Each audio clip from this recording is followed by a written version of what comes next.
सामान्य हिंदी की कक्षा में आप सभी का स्वागत है। आज हम हरिशंकर परसाई द्वारा लिखा गया व्यंग्यात्मक निबंध निंदा रस पढ़ेंगे। जैसा कि नाम से ही स्पष्ट है, निंदा रस। तो इस निबंध में मनुष्य की सहज वृत्ति जो कि निंदा करने की है, तो मनुष्य की सहज वृत्ति निंदा करने की कला का इसमें अद्भुत चित्रण किया है। मनुष्य को जितना आनंद दूसरों की निंदा करने में आता है उतना किसी में नहीं आता।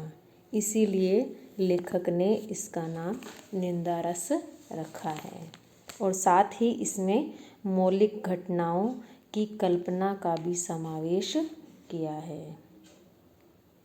लेखक का एक मित्र का जो कई महीनों बाद उससे मिलने आया, इसमें आगे वो निंदा रस के बारे में आगे वर्णन करता हुआ अपने ही मित्र के बारे में बता रहा है।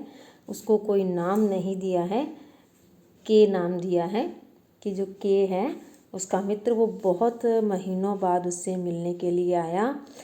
तो वो उसके कमरे में तूफान की तरह चला आता है और उसके कमरे में घुस जाता है और लेखक को अपनी बाहों में इस तरह से जकड़ लेता है जैसे कि धृतराष्ट्र हो।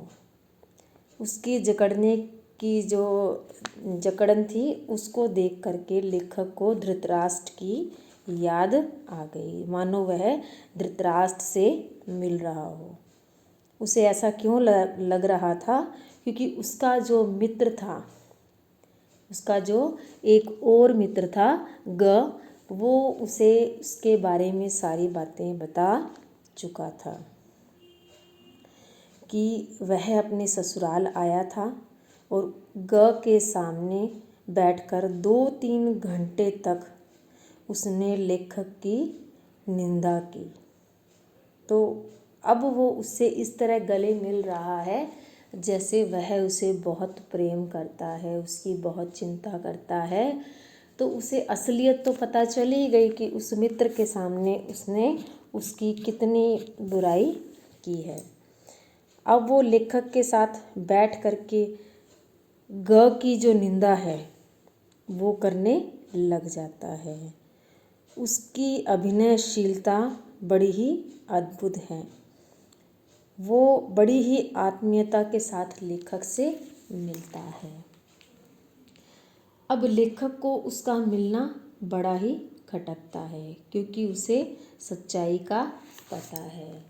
फिर उसने धीरे धीरे ग की निंदा करनी शुरू कर दी।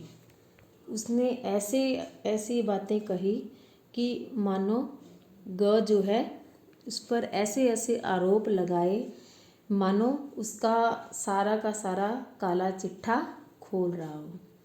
तो उसके मन में यह आता है कि शायद इसने मेरे लिए भी ग के सामने ऐसा ही कुछ कहा होगा।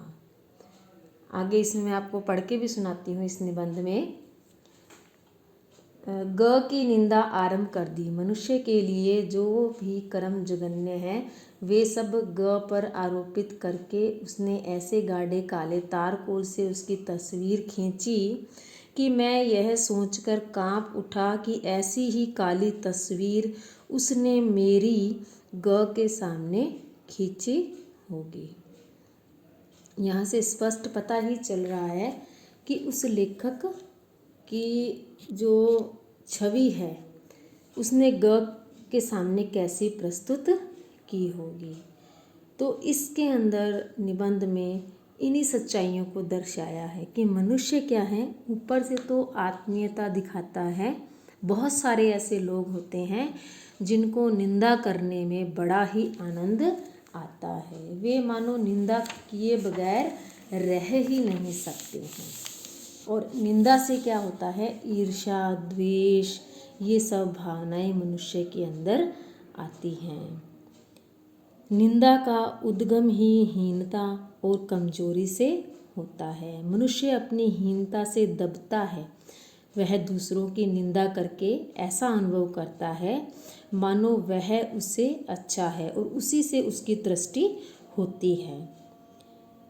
तो जैसे जैसे निंदा की प्रवृत्ति बढ़ती है वैसे वैसे द्वेष, ईर्ष्या ये सब बढ़ता जाता है।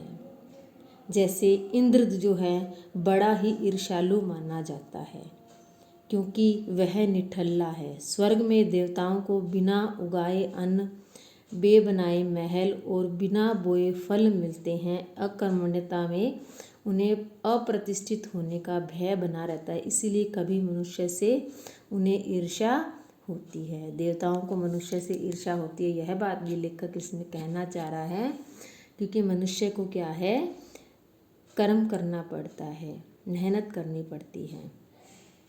आगे लेखक ने इस निबंध में बताया है कि निंदा कुछ लोगों की पूंजी होती है, बड़ा लंबा चौड़ा व्यापार फैलाते हैं वे इस पूंजी से, किससे, निंदा से, और बड़े ही रस से विभोर होकर के वे क्या हैं, अपनी कल्पना से क्या है, कलंक की गाथाओं को गढ़ते हैं और सुनाते हैं दूसरों को।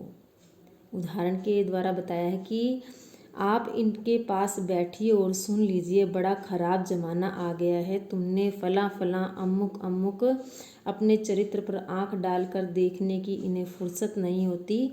चेखव की एक कहानी याद आती है। एक स्त्री किसी सहेली के पति की निंदा अपने पति से कर रही थी।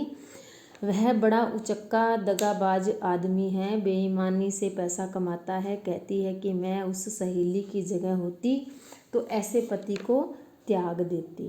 तब उसका पति उसके सामने उसका यह रहस्य खोलता है कि वह स्वयं बेईमानी से पैसा कमाता है। सुनकर स्त्री स्तब्ध रह जाती है। क्या उसने पति को त्याग दिया? जी हाँ, वह दूसरे कमरे में चली गई। मतलब दूसरों की निंदा कर रहे हैं और अपने अंदर की कमियों को हम नज़रअंदाज कर देते हैं। तो मित्र की मुलाकात के बाद क्या है, लेखक कई घंटे तटस्थ होकर के उसके बारे में सोचता रहता है कि निंदा का जो काला सागर है, मानो उसने लेखक को उसमें उतार दिया हो।